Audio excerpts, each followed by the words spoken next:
अस्सलामुअलैकुम वरहमतुल्लाहि वबरकातुहू। मुआविनीन हज्जाज का जो पेपर है 26/1/2025 को होने वाला पेपर, आपके सामने हम ए से लेके जेड तक सारे जितने भी क्वेश्चन हैं इसके वो इंशाल्लाह डिस्कस करेंगे और विद एग्जांपल और बड़े इजी तरीके के साथ आपको समझाएंगे भी कि कहाँ पे कौन सा क्वेश्चन किस तरह से करना चाहिए ताकि अगर नेक्स्ट टाइम भी आप कभी पेपर दें तो आपको इसके अंदर किसी तरह की इस इंपॉर्टेंट वीडियो को स्टार्ट करते हैं बगैर किसी टाइम के ज़िया के। तो यहाँ पे आप देख सकते हैं जी, सबसे पहला हमारे पास जो पोर्शन उन्होंने स्टार्ट किया था ये टोटल 96 मार्क्स थे।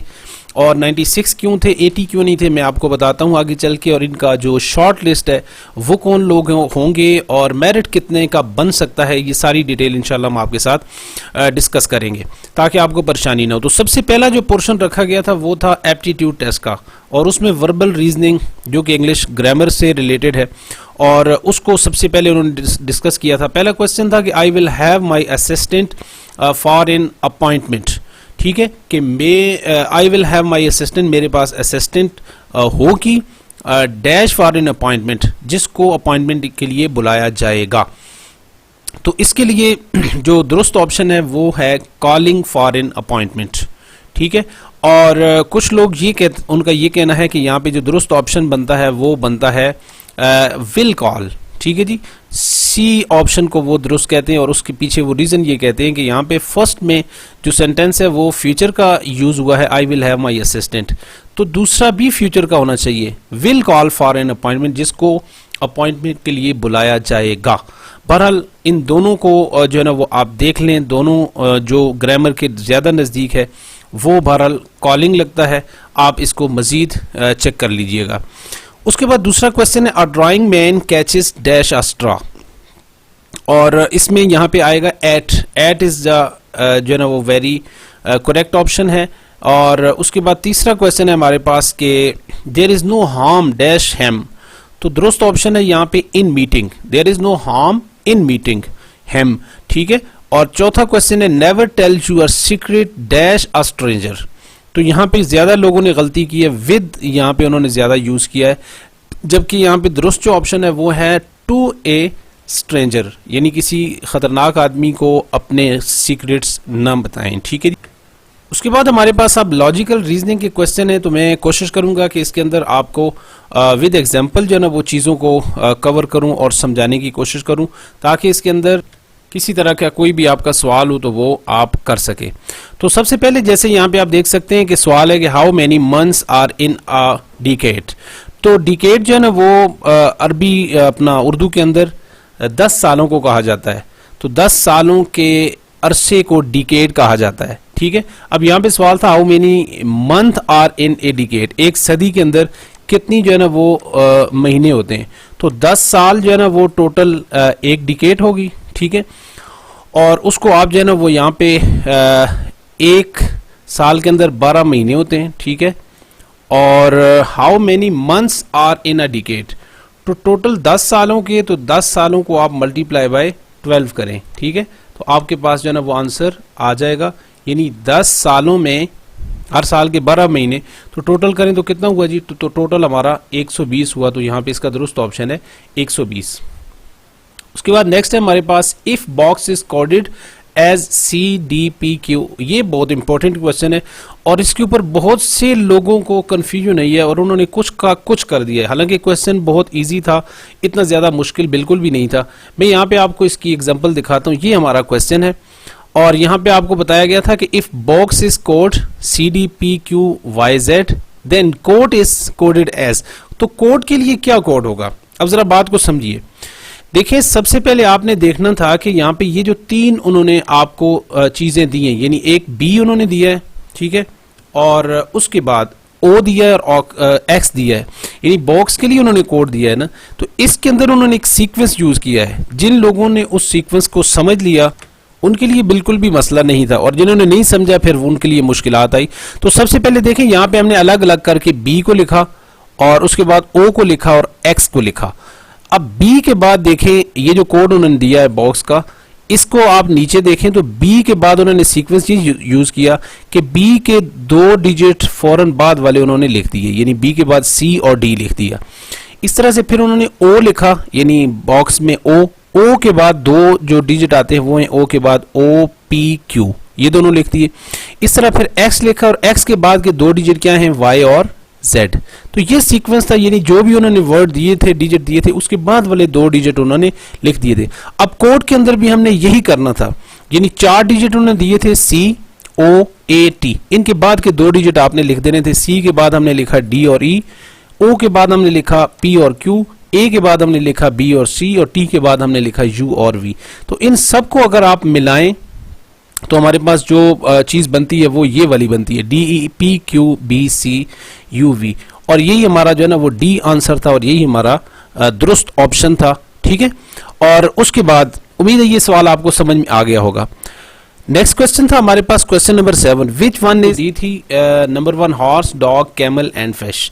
तो फिश को आप देखें तो ये एक अलग चीज है, ये एक समंदर की मखलूक है, बाकी ये चारों जानवर हैं, जमीन के ऊपर चलने वाले जानवर हैं, और ये फिश इनके अंदर अलग है, तो ये इसका दुरुस्त ऑप्शन है। Question number 8, which one of the 5 thing below is most like these 3, a saw, a hammer, a file.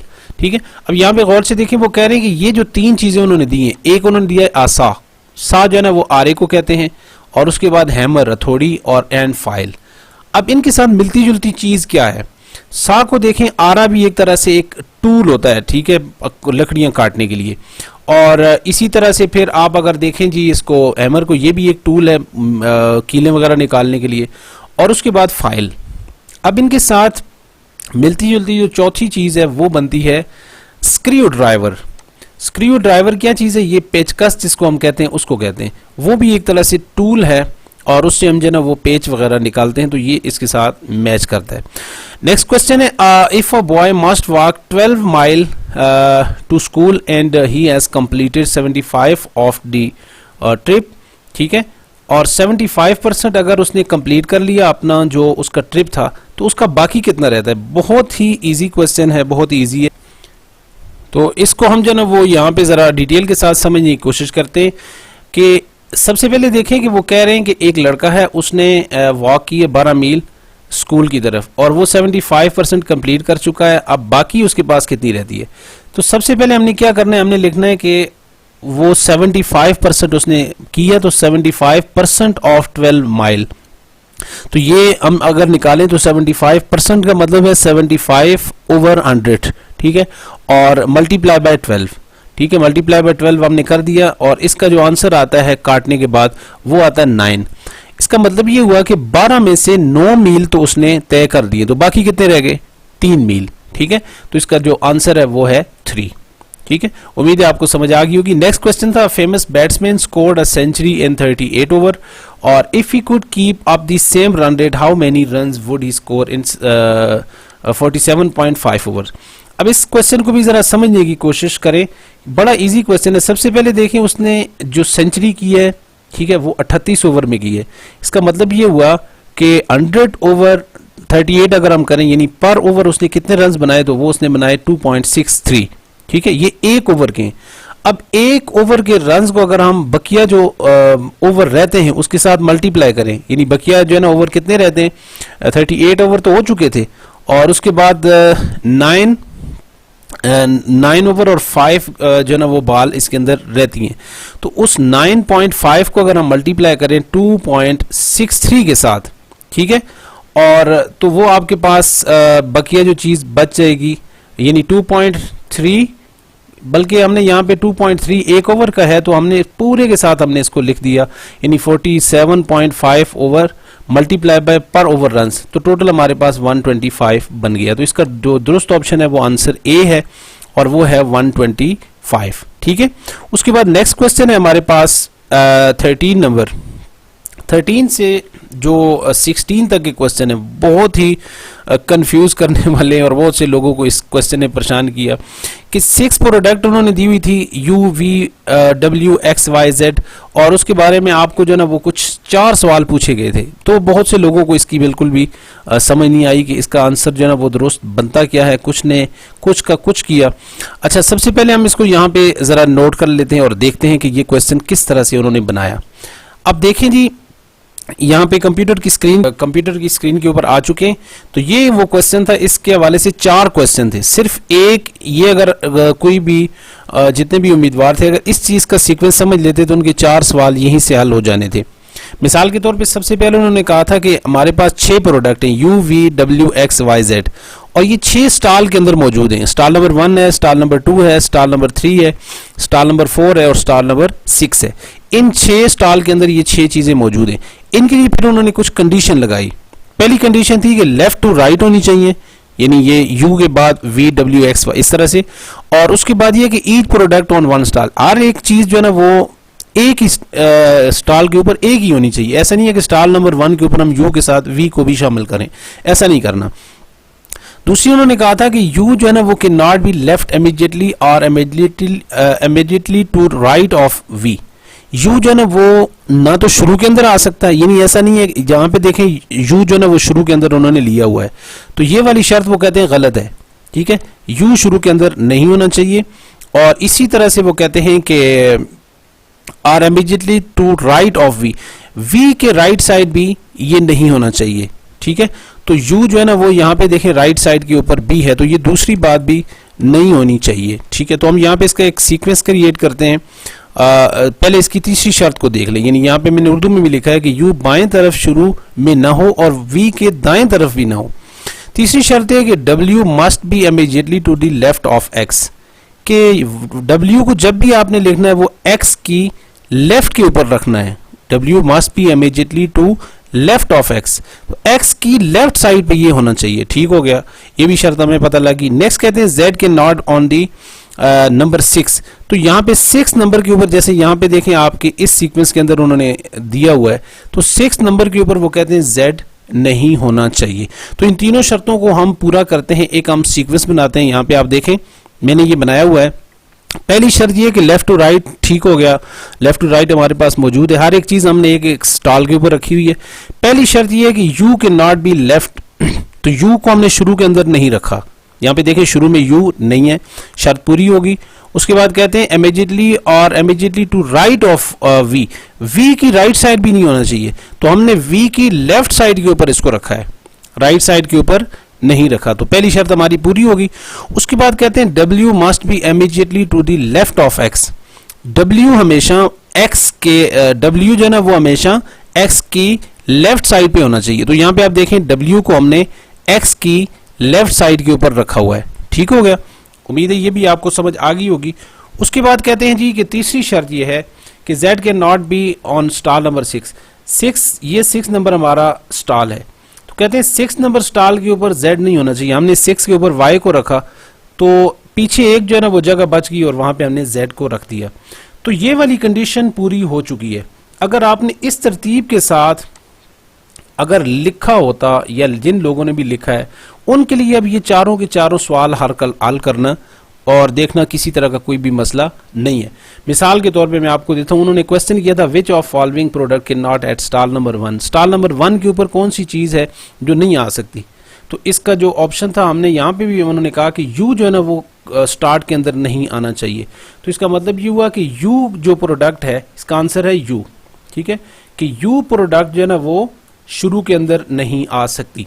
उसके बाद दूसरा क्वेश्चन था कि if X is placed on stall number 3, W must place on stall number, यानी अगर X को हम तीसरी जगह पे ले जाएं, ये X दूसरे नंबर पे है ना, अगर X को हम यहाँ पे तीसरे नंबर पे ले आए तो कहते हैं कि उसके बाद क्या होगा कि W must place on stall number, तो W कहाँ जाएगा भाई? W के बारे में हमने शर्त पढ़ी है कि वो X के साथ हमेशा लेफ्ट साइड पे रहेगा, तो W जो है ना वो यहाँ पे दूसरे नंबर पे आ जाएगा स्टॉल नंबर 2 के ऊपर। तो इसका जो आंसर है वो है कि स्टॉल नंबर 2 के ऊपर ये वाला आ जाएगा W।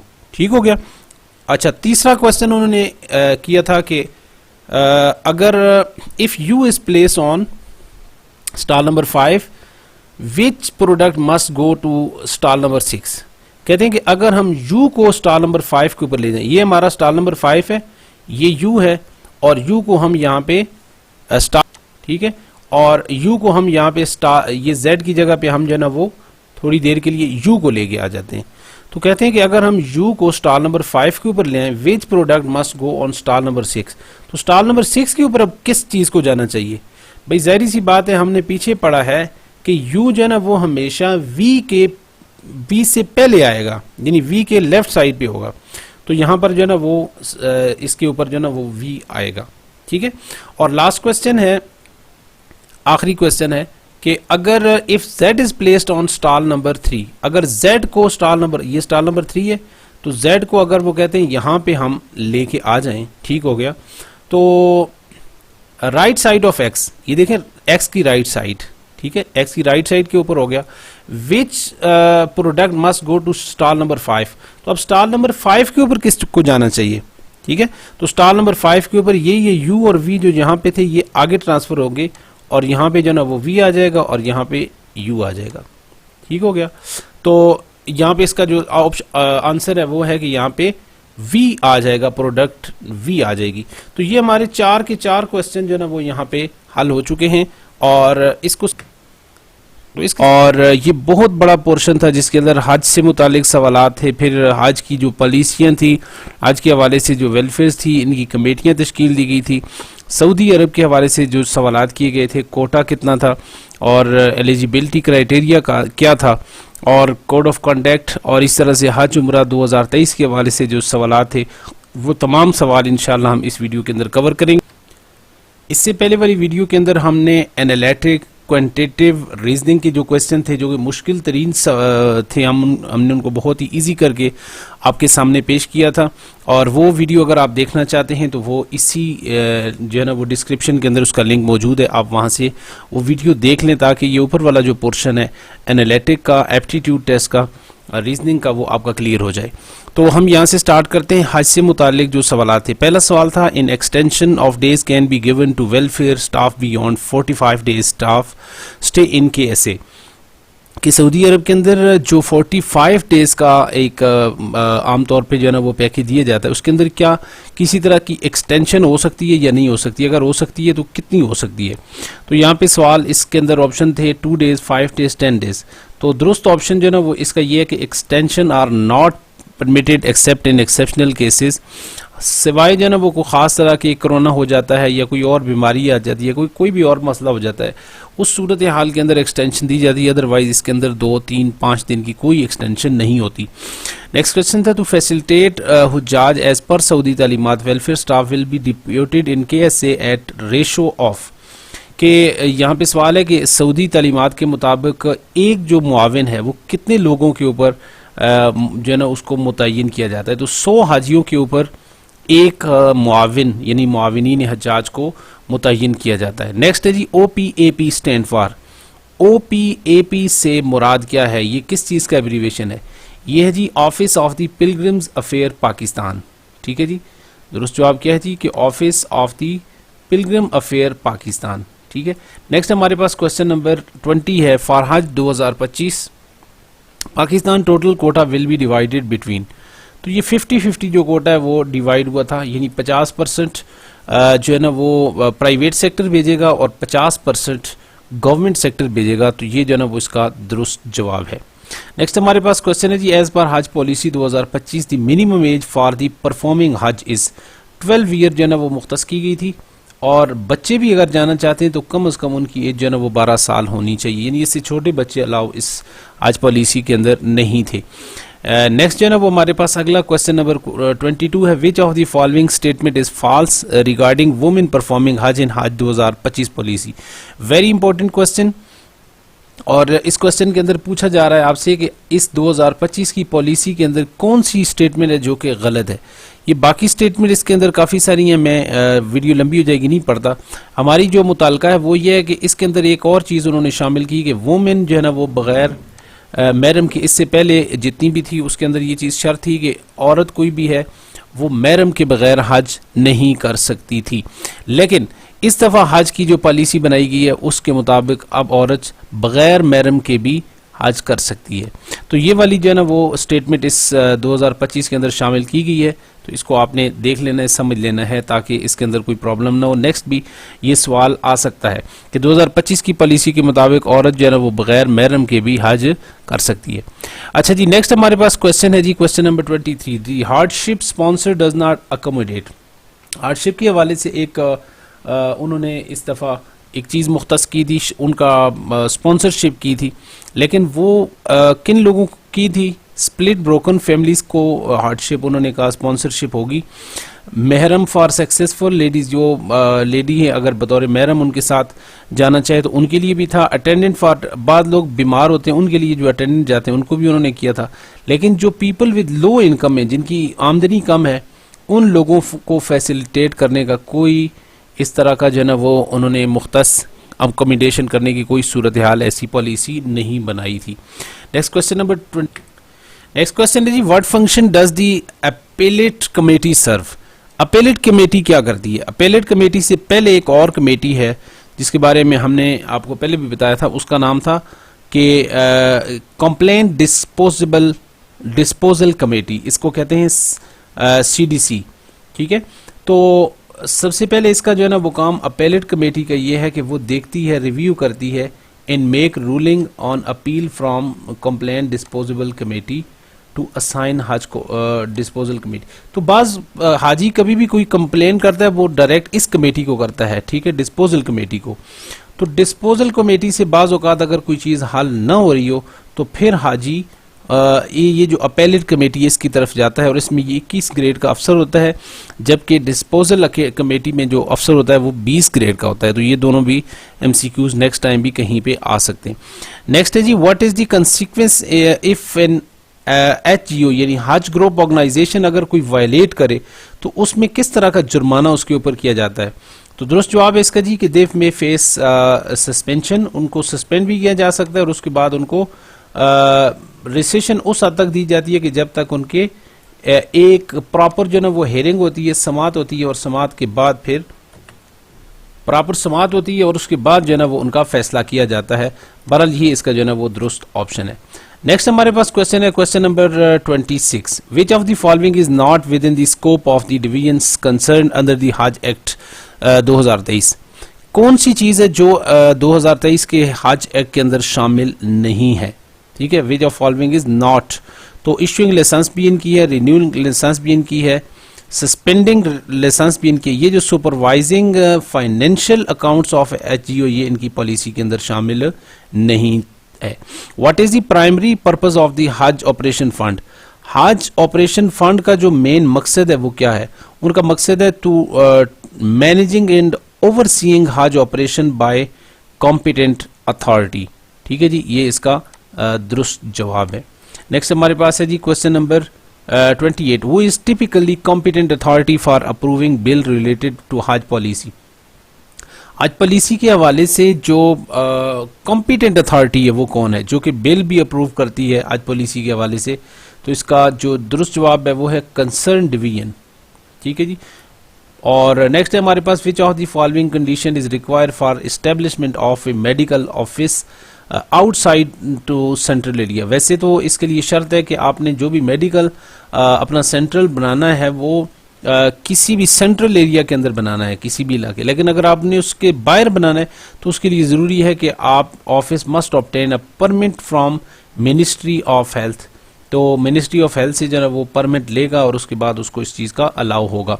Next, which of the following is true regarding the approval of the Kota for Pilgrim from each country? कहते हैं इनमें से कौन सी स्टेटमेंट जो है ना वो दुरुस्त है? तो pilgrim quota are approve by ministry of Hajj and Umrah without any condition. नहीं जी, ये इसका जो है ना वो जवाब नहीं है। ये इसका दुरुस्त जवाब है C, the quota is approve through agreement between ministry of Hajj and Umrah responsible authority in the pilgrim country. ठीक है, ये वाला इसका दुरुस्त जवाब है। नेक्स्ट है जी 31 number, under the act of 2023 can the federal government be held liable for an action taken by a government office acting in good faith? तो कहते हैं क्या जो है ना वो गवर्नमेंट जो फेडरल गवर्नमेंट है वो भी लायबल हो सकती है या नहीं हो सकती?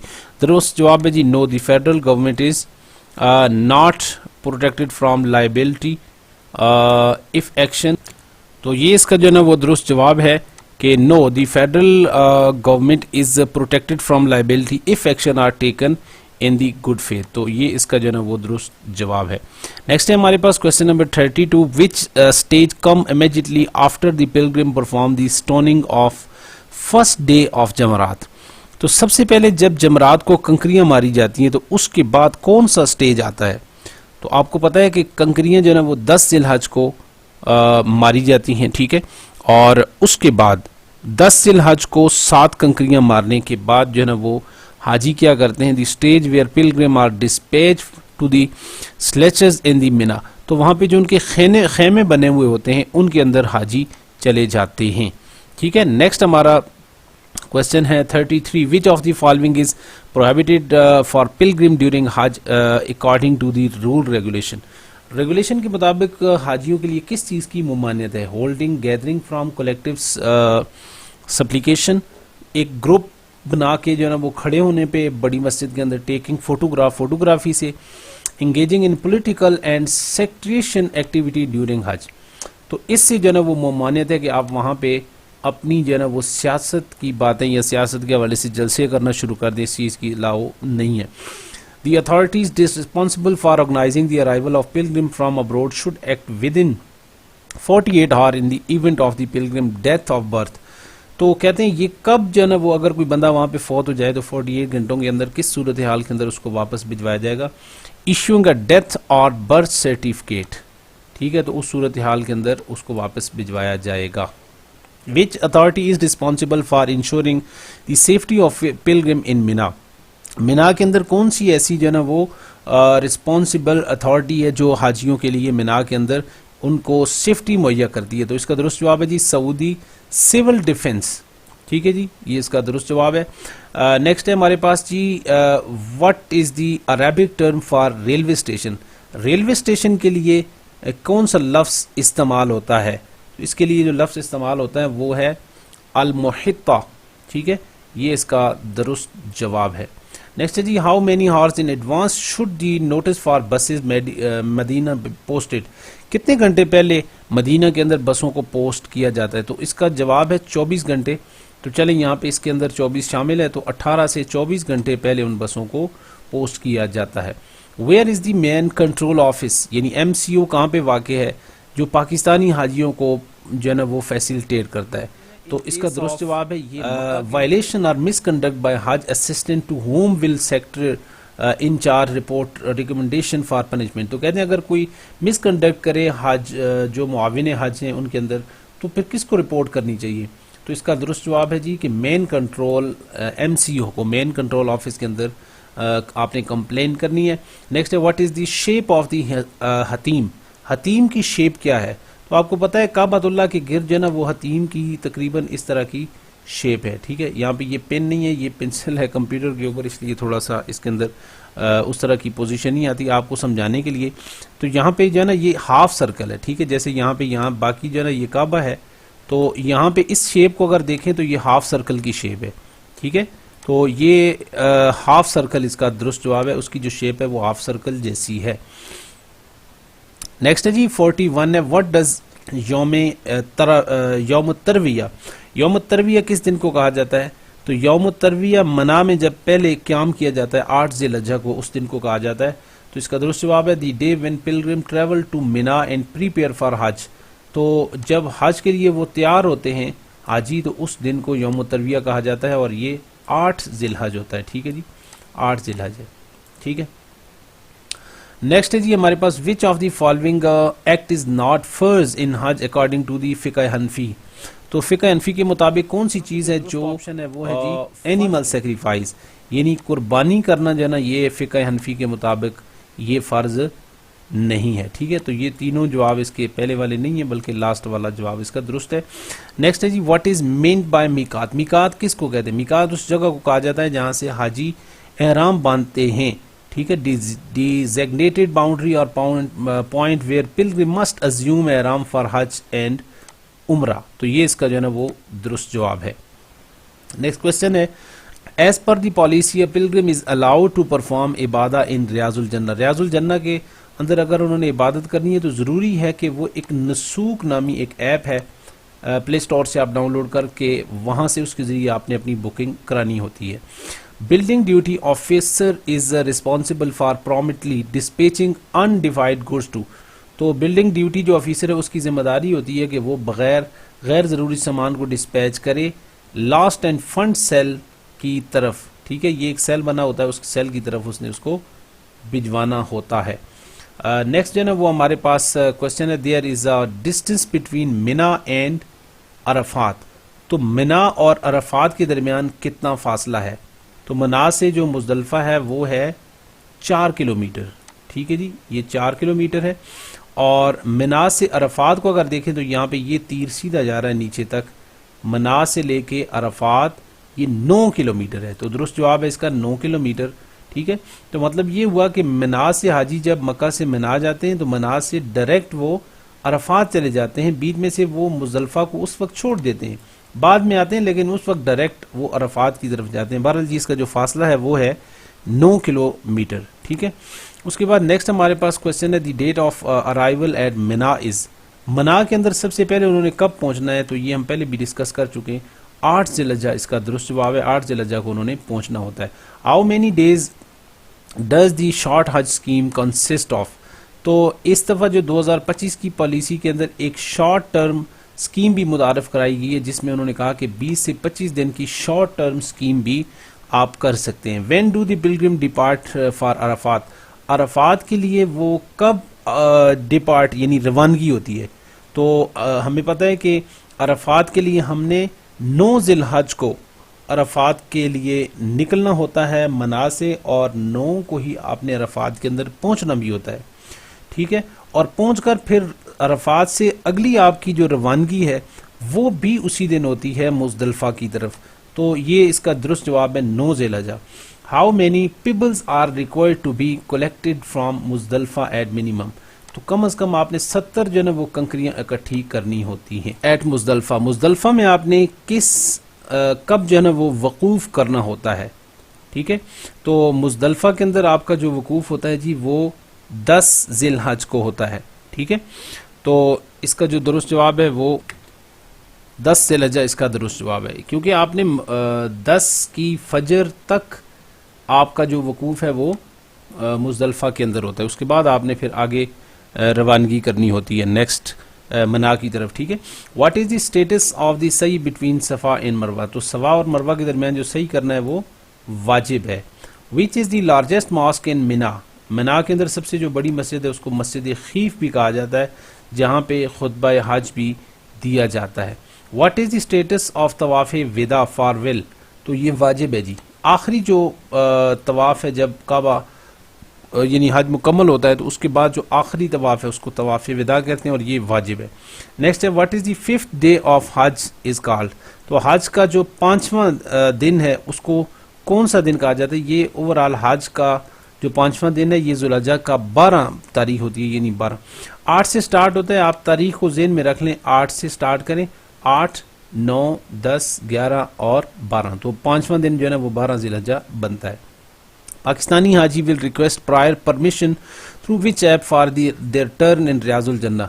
तो ये हम पहले भी पढ़ चुके हैं, नसूक ऐप के तहत जो है ना वो रियाजुल जन्ना के अंदर आप अपनी बुकिंग करा सकते हैं। In case of arrival through Jeddah airport it has to be handed over the representative और टू मकतब। तो मकतब को आपने अपना पासपोर्ट देना होता है अगर आप जद्दा एयरपोर्ट के थ्रू पहुंचते हैं। What kind of action by pilgrim if abandoned require paying a penalty. अगर जो पेनल्टी है जिसको अरबी के अंदर दम कहा जाता है, तो ये क्या है? सुन्नत है, वाजिब है, मुस्तहब है, फ़र्ज़ है? तो ये वाजिब है अदा करनी। ठीक है, what is the most obligatory pillar of हज। हज का सबसे जो मेन फ़र्ज़ है उसको हम वकूफ़ अरफा भी कहते हैं। ठीक है, और उसके बाद ये 60 पे है, pilgrim should be caution while crossing road as traffic run in the specific action. तो इसका जो दुरुस्त जवाब है वो यहाँ पे लेफ्ट हैंड में लिखा है, लेकिन इसका दुरुस्त जवाब है राइट हैंड। ठीक है, क्योंकि सऊदी अरब के अंदर जो गाड़ियाँ हैं वो लेफ़्ट साइड के ऊपर, वहाँ पे उनका ड्राइवर जो है ना वो लेफ़्ट साइड पे होता है, और जिस साइड पे ड्राइवर हो उसकी मुखालिफ सिम से उनको हाजियों को कहा जाता है कि आपने चलना है, तो उनका जो मुखालिफ सिमत है वो राइट हैंड बनता है। विच app can not be used in Saudi Arabia, Saudi Arabia के अंदर व्हाट्सएप जो है ना वो इसके ऊपर बैन है, इसकी वीडियो कॉल नहीं चला सकते आप। Keep maximum weight of personal luggage with a specific limit upon returning from हज, आज से वापसी के ऊपर आप 7 किलो तक सामान अपना ला सकते हैं, इससे ज़्यादा की अलाउ नहीं होती। यहाँ पे कुछ अरबी की 1-2 चीज़ें उन्होंने पूछी हैं, जैसे what do you say when you ask someone to help, जब आपने मदद के लिए किसी को बुलाना है तो आपने क्या कहना है, हाल युमकिनु का मसाअदती, क्या आप मेरी जो है वो मदद करने की ताकत रखते हैं, कि आपके लिए मुमकिन है कि आप मेरी मदद करें। और लास्ट क्वेश्चन है इस हज से मुतालिक सवालात का कि what do you say when you ask someone about a medical store, medical store से मुतालिक आपने अगर सवाल पूछना है तो ऐना महल बकाला होना उरीदु ज़हाबु इला सैदिलिया लिशराइद दवा, ये इसका दुरुस्त जवाब है कि मैं जो है ना वो स्टोर की, मेडिकल स्टोर को सैदिलिया कहते हैं, लिशराइद दवाएँ, ताकि मैं दवाइयाँ ख़रीद सकूँ, ये दुरुस्त जवाब है। उसके बाद यहाँ पे साइकोलॉजिकल असेसमेंट की तरफ हम इसकी डिटेल नहीं जाते, क्योंकि इसके अंदर टोटल जो सवालात हैं वो शॉर्ट लिस्ट होने की बात हम करेंगे। और क्योंकि यहाँ पे जितने भी सवाल है strongly agree, agree, uncertain, disagree और स्ट्रांगली एग्री, तो ये इसमें से कोई भी हो सकता है, ठीक है। बस इसका एक आसान सा फार्मूला ये है कि आपने एक तो इसके अंदर जो है ना वो मुस्बत अंदाज अपना रखना होता है, ठीक है, और दूसरे नंबर पे आपने यानी इसके जो जवाब हैं, जैसे पहला सवाल उन्होंने पूछा, I pay close attention to small detail in my work, मैं अपने काम के ऊपर पूरी तवज्जो देता हूँ, तो अब आप इसके लिए एग्री कर सकते हैं इसको, ठीक है। या अगर आपने ज़्यादा एफिशिएंट बनना है तो आप ए स्ट्रांगली एग्री भी कर सकते हैं, लेकिन बेहतर ये है कि आप ज़्यादा एफिशिएंट भी ना बने, बस दरमियाने हिसाब में रहें, ताकि ये ना हो कि जैसे आपसे कहा जाए कि आप 10 दिन तक जो है ना वो बगैर सोए नींद किए काम कर सकते हैं, तो आप कहें स्ट्रांगली एग्री, तो ये ओवर एफिशिएंट बनने वाली बात है। तो ये सारे वो सवालात हैं जिनके बारे में जो है ना वो पहले वीडियोस भी बन चुकी हैं। तो इसके अब आते हैं इस तरफ के मैथ के सवालात थे, रीजनिंग थी, तो उन सारे को मिला के टोटल जो हज की पॉलिसियाँ टोटल उनके 64 मार्क्स आपके बनते थे। ये जो साइकोलॉजिकल असेसमेंट है, इसके देखें आप यहाँ से कहाँ से स्टार्ट हो रहा है, यहाँ पे देखें ये स्टार्ट हो रहा है आपका क्वेश्चन नंबर 65 से। इसका मतलब ये हुआ कि आपके जो है ना वो तो तकरीबन जो है ना वो इनके लिए इन्होंने 0.5 जो है ना वो मार्क्स, ये जो साइकोलॉजिकल के क्वेश्चन है इनमें 0.5 मार्क्स एक सवाल के लिए उन्होंने रखे हुए हैं, ठीक है। और तकरीबन ये टोटल मिला के 80 मार्क्स आपके बन जाते हैं। शॉर्ट लिस्टिंग की बात करें तो 2025 के अंदर चूँकि ये टेस्ट बहुत ज़्यादा टफ था, तो इसलिए जो मेरिट है वो 80 में से तकरीबन 70 के राउंड अबाउट बन सकता है, क्योंकि पिछली दफ़ा तो 72 वाले भी सिलेक्ट नहीं हुए थे, लेकिन इस दफ़ा चूँकि जो पेपर की नौइयत है वो काफ़ी डिफरेंट है और काफ़ी टफ चीज़ें उन्होंने डाली हैं, लिहाजा 70 के राउंड अबाउट मेरिट इस दफ़ा बन सकता है। और जिन लोगों के मार्क्स अभी 2 हफ्ते के अंदर अंदर इनका रिज़ल्ट आ जाएगा, 70 के राउंड अबाउट हुए 70, 71, तो उनकी जो है ना वो सिलेक्शन के चांसेस हैं, उनको शॉर्टलिस्ट किया जाएगा, फिर उनको कॉल की जाएगी, इंटरव्यू होगा, हाजी कैंप के अंदर उनकी ट्रेनिंग होगी और उसके बाद उनका बाकी जो भी प्रोसेस होगा वो होगा। उम्मीद है ये वीडियो आपके लिए बहुत ज़्यादा हेल्पफुल साबित हुई होगी। अगर कहीं कोई कमी बेशी रह गई हो तो मुझे माफ़ कीजिएगा, वीडियो थोड़ी लेंथी ज़रूर हुई है, लेकिन ये कि मैंने कहा कि चलें सारी चीज़ें ज़रा एक दफ़ा डिस्कस हो जाएं।